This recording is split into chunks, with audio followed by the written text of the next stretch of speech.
Exercice 7. On retrouve nos histoires d'encadrement. Il s'agit d'encadrer l'inverse d'un encadrement, donner un inverse d'un encadrement.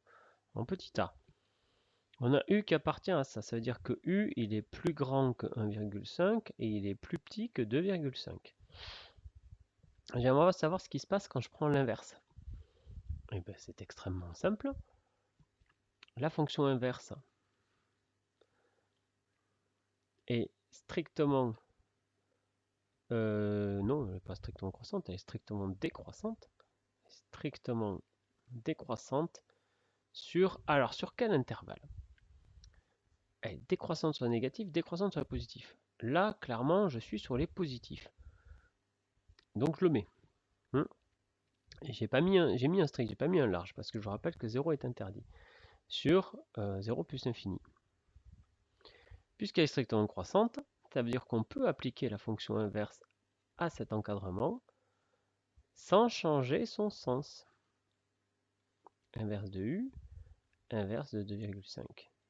Je ne change pas le sens de l'inégalité. L'inégalité reste dans le même sens. Elle n'est pas modifiée. C'est le... j'ai dit n'importe quoi. Excusez-moi, pardon. Ben non, elle est strictement décroissante. Donc justement, une fonction décroissante, ça change le sens de l'inégalité. Veuillez m'excuser. Voilà.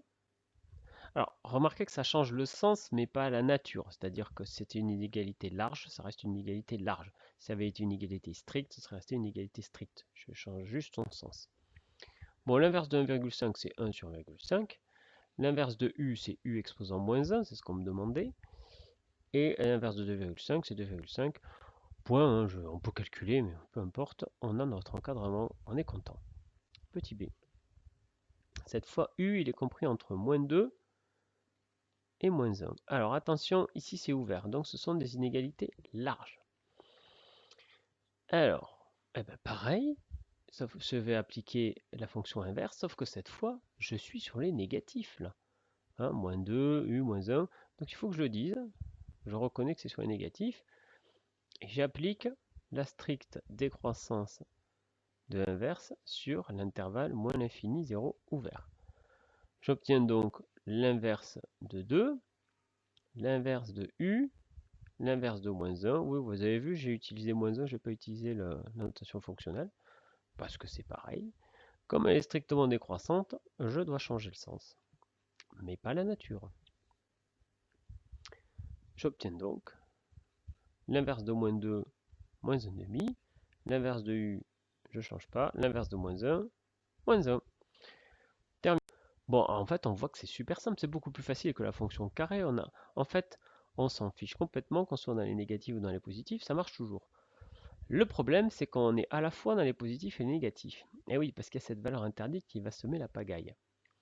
Ben, c'est pas grave.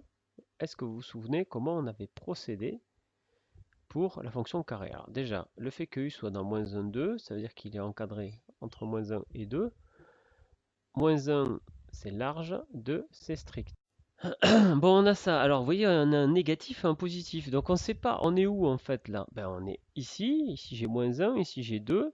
Du coup, mon u se balade là-dedans. Alors, en plus, il vaut 0, qui a une valeur, il peut valoir 0, qui a une valeur interdite. Bon, c'est l'horreur, quoi.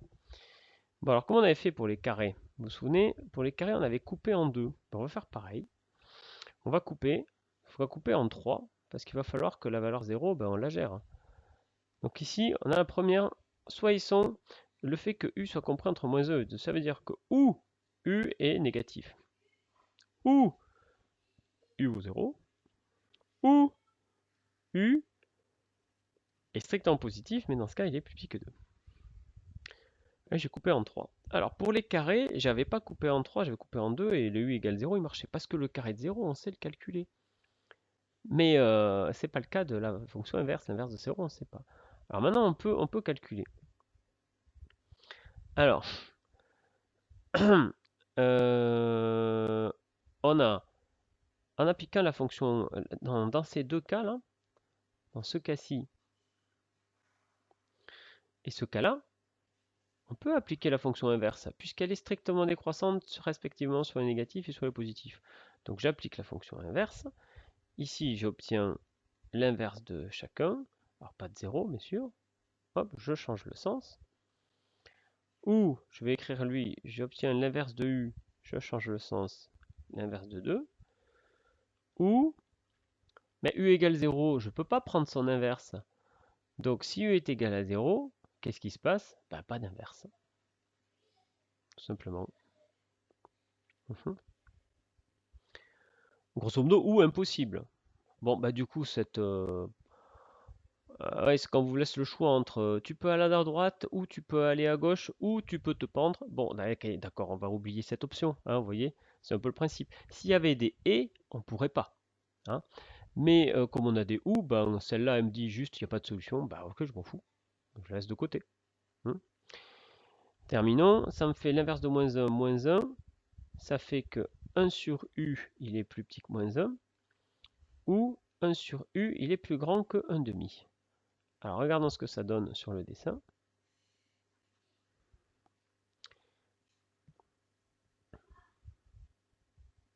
Pardon, je voulais pas faire un dessin comme ça. Je voulais faire un dessin sous forme d'intervalle. Donc sur la droite des réels, 1 sur u. Ici j'ai 0, ici j'ai moins 1, ici j'ai 1 demi. Alors on me dit que 1 sur u, il va être plus petit que moins 1. Donc il va être là-dedans, plus petit ou égal. Donc il peut être égal à moins 1. Ça, c'est celui-là. Et le vert, on me dit qu'il est strictement plus grand qu'un demi. Donc là. Conclusion. U-1, il appartient à l'intervalle rouge, moins l'infini moins 1, union l'intervalle vert, 1 demi plus l'infini. Terminé. Plus compliqué celui-là. Donc vous le travaillez bien.